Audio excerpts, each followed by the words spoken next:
বিষয়টা হচ্ছে কিসের এত শিক্ষা, কিসের এত সায়েন্স। একটা বাচ্চা মেয়ের জীবনের দাম 16 কোটি টাকা। আজকে ভারতবর্ষে দাঁড়িয়ে ভারতবর্ষের এত বড় বড় ডাক্তার, এত বড় বড় সায়েন্টিস্ট থাকতেও বিদেশ থেকে 16 কোটির একটা ইনজেকশন কিনতে লাগছে। 16 কোটির একটা ইনজেকশন দিলেই যে সে প্রাণে বেঁচে যাবে তার গ্যারান্টি কে দিচ্ছে? যদি সেটা গ্যারান্টি যুক্ত একটা ইনজেকশন হয়ে থাকে তাহলে তার দাম 16 কোটি কেন হচ্ছে? এই নিয়ে কারোর কোনো মাথা ব্যথা নেই। আমাদের দেশে এত প্রকল্প রয়েছে, এত বড় বড় নেতা মন্ত্রী, আম্বানি এদের মতো লোকেরা ছেলের বিয়ে দিচ্ছে কোটি কোটি টাকা খরচা করে। আর এত ভাইরাল একটা বাচ্চা মেয়েকে বাঁচানোর জন্য কেউ এগিয়ে আসছে না। অরিজিৎ সিং আসছে, তার নামটা শুনছি, কিন্তু কত দিচ্ছে কিছু জানা যাচ্ছে না। রূপম ইসলাম তার পুরো জমানো টাকা দান করেছে, এটাও শুনলাম, তারপরেও 16 কোটি হচ্ছে না। রাজ্য সরকার কিংবা কেন্দ্রীয় সরকার থেকেও কেউ পাশে দাঁড়াচ্ছে না। কেন?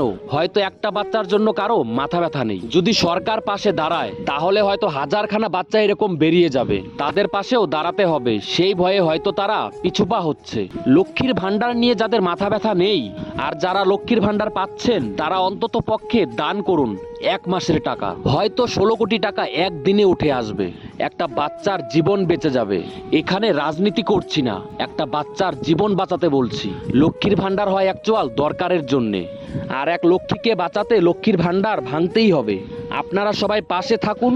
অবশ্যই বাচ্চাটার জীবন অনেক দামি আপনার ওই লক্ষ্মীর ভান্ডারের থেকে। বড় বড় বিজনেসম্যানদের রিকোয়েস্ট করছি, প্লিজ পাশে দাঁড়ান। এই বালের কি সায়েন্স? একটা ইনজেকশনের দাম 16 কোটি টাকা। কি লাভ এত পড়াশোনা করে যদি সস্তায় একটা জীবনই না বাঁচাতে পারেন? যদি আপনারা একমত হয়ে থাকেন এই ভিডিওটিকে অবশ্যই শেয়ার করবেন, প্রত্যেকটা মানুষের মধ্যে ছড়িয়ে দিবেন। আমি ডাইরেক্ট স্ক্যানার আপলোড করব না, কারণ কোনটা ভুল কোনটা ঠিক আমি নিজেও জানি না। আমিও ব্যক্তিগতভাবে অবশ্যই দাঁড়াবো, কথা দিলাম।